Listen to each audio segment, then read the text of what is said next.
let's take a look at what's happening. The big picture pattern is beginning to shift just a little bit. The heat dome, again, it's an April heat dome, so it's not the full-fledged heat wave that we would expect in July or August or September, but it's beginning to shift a little bit farther off to the east. There's a storm system out over the Pacific that's going to be edging closer to us.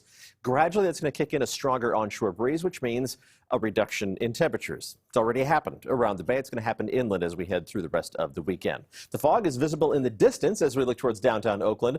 Temperature there is at 65 degrees. It's only 60 on the nose right now in downtown San Francisco. Mid-70s for San Jose and Santa Rosa, and quite a bit toastier inland in the East Bay. Still mid-80s right now in Concord and in Livermore. If you're heading out to the Coliseum this evening, speaking of Oakland, as the A's begin their series against the Cincinnati Reds, temperatures are going to coast downward into the upper 50s and then just kind of hover there as we head through the rest of this evening. So temperatures are going to be a little on the cool side, and some of that fog is going to try to make its way across the bay. Already this evening, it's going to have more success as we head towards tomorrow morning. The bright white indicates the fog.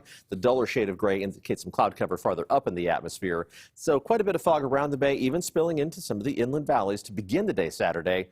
Inland, that fog is not going to last long at all. Along the coast and over San Francisco, the fog is going to be quite a bit more stubborn, and that means the temperatures are going to have a hard time warming up. We're going to start off with a mix of upper 40s and low to mid 50s. Hour by hour, temperatures are going to peak in the early afternoon in San Francisco, reaching up into the low 60s. That's pretty close to what's normal for this time of year, but then the onshore breeze picks up again and temperatures drop off fairly quickly. Temperatures have a little more time to warm up farther inland. Santa Rosa isn't going to be quite as warm as other inland parts of the Bay Area. The winds are going to be out of the south and southwest, which means we're going to get, in English, that cooler air starting to make its way up into the North Bay valleys before it makes its way farther inland across the rest of the Bay Area. So Concord hits the mid-80s once again tomorrow, and San Jose likely to reach up into the low 80s. Maybe not quite as warm as the past couple of days, but still well above average for most inland parts of the Bay Area.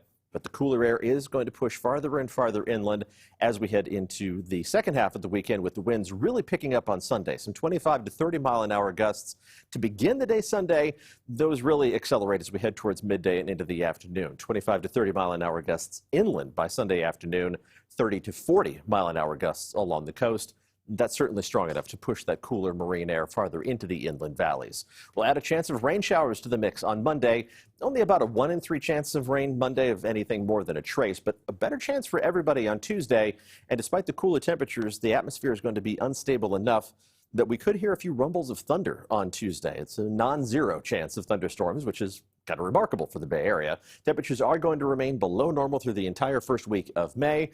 Only in the 60s for inland parts of the Bay Area. Along the coast, you're not going to experience a whole lot of change, with temperatures just stuck in the mid to upper 50s for the foreseeable future.